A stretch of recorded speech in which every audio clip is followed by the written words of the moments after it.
Magaalaa Meelboornitti hawaasni Oromoo hiriira bahe. Kaayyoon hiriira kanaa jecha bakkeewwan garaagaraatti uummata Oromoo irratti raawwatamaa jiru mormuufi jedhanii jiru. Kana malees hidhaan uummata Oromoo irratti raawwatamaa jiru dhaabbachuu qaba kan jedhan hiriirtotni warri hidhamanis mootummaan saffisaan hiikuu akka qabu gaafatanii jiru. Tokkummaa uummata Oromoo diiguu fi yaaliin taasifamaa jiru dhaabbachuu qaba kan jedhan hiriirtotni keessattuu uummatni tokkummaa isaa tikfachuu irratti akka cichuu gaafatanii jiru.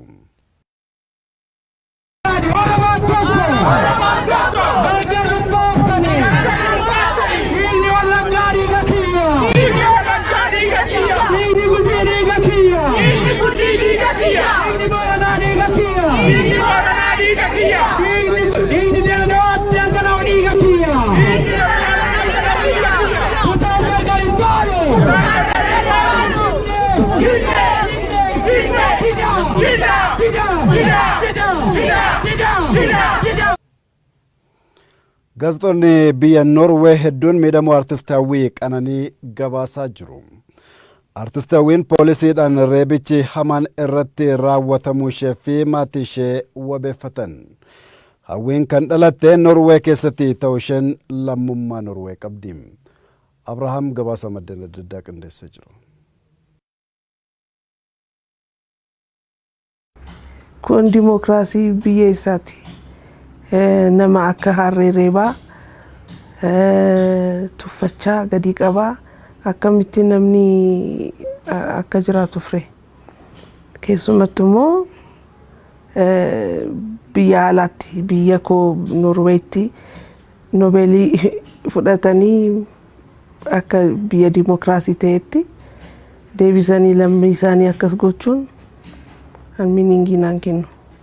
Odeeffannoo hanga oduu kana qindeessinetti jiruun yoo xinnaate gaazexoonni Noorwee afur reebicha artist Hawwii Qananii irra ga'e gabaasanii jiru. Gaazexaan kun Bergens Avisen BA jedhama. Lammiin biyya Noorwee kan ganna 23 Finfinneetti miidhamtee hospitaala jirti jedha. Haati ijoollee lamaa Hawwiin eebba hoteelaa irratti rakkoo nageenyaa uumamee wal qabatee miidhamuu hima gabaasni gaazexaa kanaa. Noorwee kutaa biyya Bergen jedhamu kan jiraachaa turte Hawwiin hojii muuziqaatiif ji'oota hedduu Itoophiyaa akka jirtullee barreessan gaazexeessitoonni obboleettiin ishee Bergen bilbilaan dubbistee gaazexaa sanaaf akka himtetti Hawwiin poolisootaan mataa keessa akka rukutamte harki isheellee akka miidhame gabaase. Obboleettiin ishee kan Bergen kun maatii isheetiif rifaatu akka ta'ee fi tasumaawwan akkanaa ni ta'a jennee hin tilmaamne jettee jirti. Imbaasiin Noorwee kan Finfinnee jiru dhimma kana quba qabaachaa akka jiruu fi tumsa gochaa akka jiru gaazexaan kun jara obeeffachuun gabaasee jira. Taateen kun ministeerri muummee Itoophiyaa Noorweedhaan badhaasa Noobeelii nagaa fudhatanii ji'a lamatti ta'ee jechuun gabaasaa goolaba. Gaazexaan kun immoo jiraattuun magaalaa Bergen poolisiidhaan miidhamtee Finfinnee hospitaala jiraachuu nama itti dhiyeenyaan beeku wabeeffadhee jedhee gabaase. Ministeerri dhimma alaa Noorwee dubbichi qabatamaa ta'uu mirkaneessuun odeeffannoo guutuu ammatti harkaa hin qabu jechuu eera. Hawwiin waggoota 20 dura Noorwee koolugaltummaa eegaltee jiraachaa turtee fi obbo Waaqoo Roobaa kan maatii Hawwiitiin wal beeku Noorwee kan jiraatu dubbisee akka gabaasetti gaazexaan kun oduun miidhamuu Hawwii fi namoota ishee faana jiranii lammiilee Itoophiyaa kan Noorwee jiraatanitti rifaatu uumuu dubbate. Jiraattuun Bergen Hawwiin reebichaan akka malee dhiigi dhangala'uu fi hospitaalatti yaalamaa jiraachuu namni gaazexaan kun wabeeffate Waaqoo Roobaa dubbatee jira. Gaazexoonni Noorwee kan akka Bergens Avisen, Bergens Tidende, Dagbladet, VG hanga yoonaa oduu kana warra wal harkaa fuudhaa jiran keessaa biyya Noorweetti gaazexaa dubbisuun aadaa waan ta'eef odeeffannoon kun bal'inaan uummata Noorwee bira gahaa jiraachuu himama. Imbaasiin Noorwee kan Finfinnee jiru Hawwiin maalirra akka jirtu hordofaa kan jiru ta'uu damee dantaalaa biyya Noorwee eeranii gabaasanii jiran. Noorween biyya ministeerri muummee Itoophiyaa ji'oota 2 dura badhaasa Noobeelii nagaa irraa fudhatan ta'uu qabiyyeewwan isaanii kan waloo gaazexoota kanneeniiti.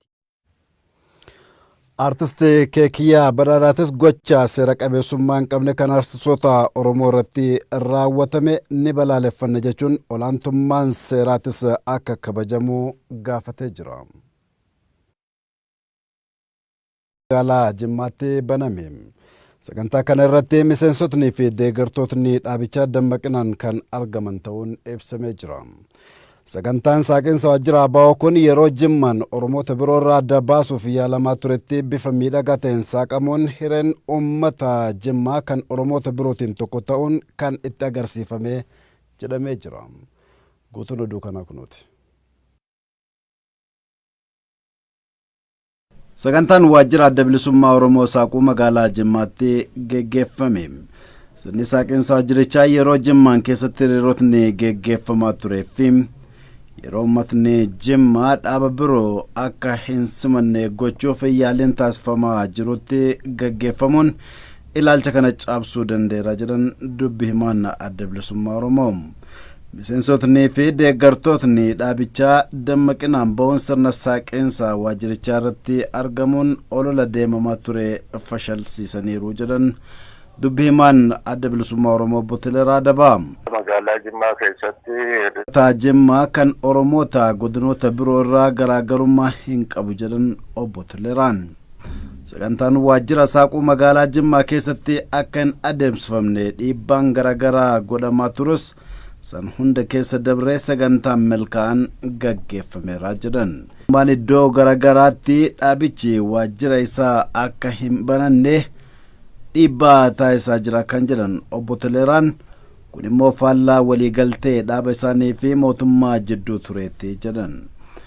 Saaqinsa waajjira adda bilisummaa yookiin sochii mootummaan dhiibbaa kanneen keessaa ba'ee uummatni filannoo dhufuun kan isaaf ta'u fedhii isaatiin akka filatuuf haala mijeessuu qaba jedhanii jiru. Miseensonni adda bilisummaa Oromoo ABO godina Shawaa Lixaa magaalaa Ginciitti waajjira banachuuf bulchiinsa aanaa beeksisnee bulchiinsi aanaa gufuu nutti ta'ee jaan. Waajjira banachuuf bulchiinsa aanaa gaafatanii bulchiinsi aanaa mari'adheetiin isinitti himaa akka isaan hin jee dubbatan. Yeroo eebbaaf guyyaan shanafu sababa rakkoo nageenyaatiin banachuu akka waajjirri bulchiinsa aanaa Dandii Gamasaatiin waajjirri ABO magaalaa Ginciitti ifatti banamee jira je. Bulchaa itti aanaa kanaa Dr. Guddataa Araarsaa miseensonni adda bilisummaa Oromoo kan gaafatan uummataan wal baruudhaa jaan. Haalli nageenya amma jiru bilisummaa Oromoo bakka garagaraatti waajjirri isaa cufamaa akka jiruu fi miseensotaa fi deeggartoonni isaa hidhamaa akka jiran himachuu jira. Filannoon fuula keenya kana dura jiru filannoo haqa qabeessa. Filannoo wooma lama isin. Filannoo uummanni Oromoo sagalee isaa muree murteeffatuu fi filannoo uummanni isaa jiruu fi jireenya dhabuutu kun. Uummanni Oromoo waggaa 150 as filannoo hiree fi muree murteeffatu filannoo as deemu kan fuula keenya kana dura jirudha. Filannoon baranaa yoo rabbiin keenya jee achiin nu haa ga'u filannoo milkiidha. Uummanni keenyas gizee moggan laalte uummanni keenya bifa tasgabbiidhaan qabsoo isaa ooffatu jira ammallee. Kanaaf uummata Oromoo baankii fi taankiin adda qooduu hin danda'u. Tokkummaa isaa yoo lagaan isa adda qoodan qofa. Kan uummanni Oromoo didee jira. Naannoo Wallaggaatiif asitti hin dhibamaa jira. Halkanii guyyaa dhaabbataa jira. Kanaaf takka abdii kutadhu yennaan kanaanis. Rakkoon nu duraati irra hamaadha. Waraabessa qaama nu nyaatudha. Ilkee qaratee deemu kanaati irra hamaadha. Kana waan ta'eef dhaabbileen siyaasaa Oromoo bakka takkatti deebitee filannoo tana sagaleen uummataa akka natamne gar tokkotti deebi'anii waggaa dhufu kana shanan dhufu kanaaf akka nu baraaranii hin jedhan. Boordii filannoo biyyaalessaadha. Boordiin free from any part. Boordiin biyyoolessaa paartii siyaasaa kamirraayyuu bilisa. Kanaaf ammoo paartiilee siyaasaa jiran marta filannoon kun filannoo haqa qabeessa akka ta'e biyya kanaaf kennamu haqa paartiilee siyaasaa hundarraa bilisa taate akka filannoon kun adeemsifamuun jira. Sabaa fi sablammoonni biyya kana keessa jiraatan duraanis waliin jiraachaa turre har'aas borus waliin jiraanna waan ta'eef sirna nuu ta'u mootummaa nuu ta'u hundeeffannee harka wal qabannee sabaa fi sablammoota Oromiyaa keessa jiran hammannee waliin jiraachuudhaan jira. Mootummaan uummanni fi boordiin filannoo biyyaalessaa gamanumaan amanamummaa fi fudhatamummaa filannoo fuulduree jiruuf hojjetu qabu jedhanii jiru. Abdii Tufaa.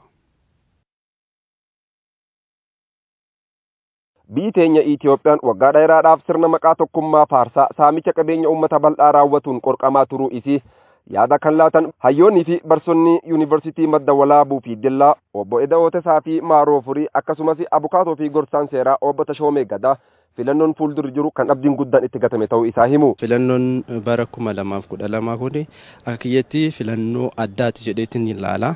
Maaliif asiin dura filannoowwan gaggeeffamanii inclusive hin turre yookaan immoo hunda kan hammate hin turre. Sababni isaa paartileen mormitootaa yookaan immoo paartileen siyaasaa hedduun biyya alaa kan baqatan jiru humnaan kan mootummaa kana mormaa turan jiru akkasuma yaadaan mootummaa kana mormaa kan turan jiru har'a kun hundinuu galee biyya kana keessa jira dorgomuuf jedha ummata isaatiif hojjechuudhaaf yookaan biyya kun demokraasiitti ceehuu qabdi jedhaniiti biyya kanatti galanii jiru filannoon kun filannoo abdiin guddaan irratti gatame. Kanaan dura akkuma beekamu uummanni biyya kanaa mootummaa mataa isaa ijaarratee hin beeku. Filannoo uummanni mootummaa filu osoo hin taane filannoo mootummaan ofii isaatii itti filu sagalee uummataa hatuudhaan itti uumamu ture.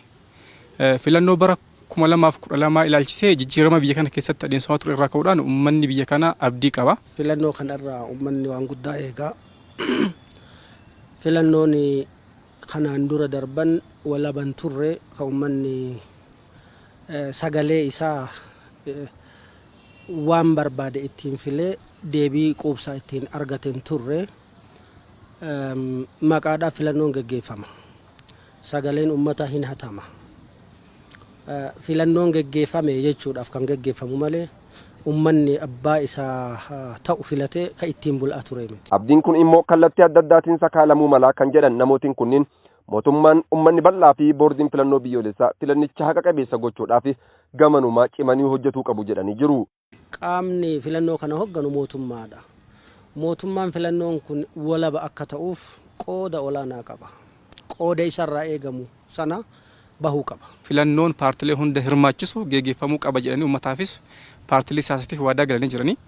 Akkuma waadaa galan sanitti qooda isaan irraa barbaachisu hunda ba'anii deeggarsa barbaachisaa ta'u paartilee siyaasaatiif godhanii wanta mijatuu qabu paartilee siyaasaatiif mijeessanii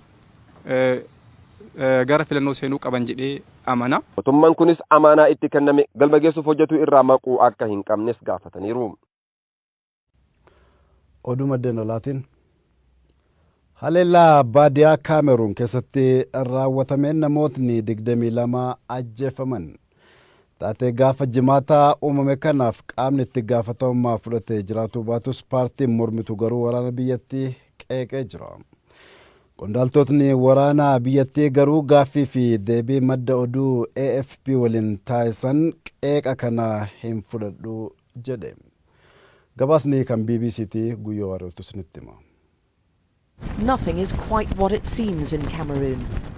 Haleella jiddugaleessa Afrikaa Kaameroon godhameen yoo xiqqaan namooti 22 ajjeefamuu BBC'n gabaas. Haleella biyya Kaameroon dheedi Tumboo jedhamu godhameen daa'imaniif nadheen garaachaalee dabalatee namooti 22 olii ajjeefamanii dhugi immoo adoo lubbuun jiranii awwaalamu dhaabbati mootummoota gamtoomanii beekse. Daba hama gaaf jimaata godhama kanaan qaamni itti gaafatan fudha jiraachuu baatullee paartiin mormituu waraan mootummaa jaba qeequun ilmaan nama argamu qabaa jedhe. Gareen biyyatti gargar tarsaasuuf lola harka qabdu waliin waggoota 3 oliif hawaraan harka mootummaan Kaameroon hanga ammaatti haleella godhameef yaada kennin dubbatama. Akka hojjetaan dhaabbata mootummoota gamtoomanii jamsunuunaan BBC itti himetti jara ajjeefaman kan keessa namooti 14 daa'imman gan 5 gadi yoo ta'ani haati garaachi qabdulleen ajjeefamuun namoota lubbuun jiran waliin bool tokkotti awwaalamu miidiyaaleen odeessuu jiru. Garee kamiyyuu hataatu haleella kan uummata nagaarraa raawwachuu waldhabde gar fuulduraatti uumamuu dandeettuuf soda ta'uu danda'a jedhan. Akka hojjetaan dhaabbata mootummoota gamtoomanii kun jedhu duub namooti isaan dubbisan soda nageenya guddaa kee jiraachuu United Nationitti mataan dhaabbati mootummoota gamtoomanii kun dabe akkan almaan namarratti hojjetamaa jenne yaanneen beennuu jedhe.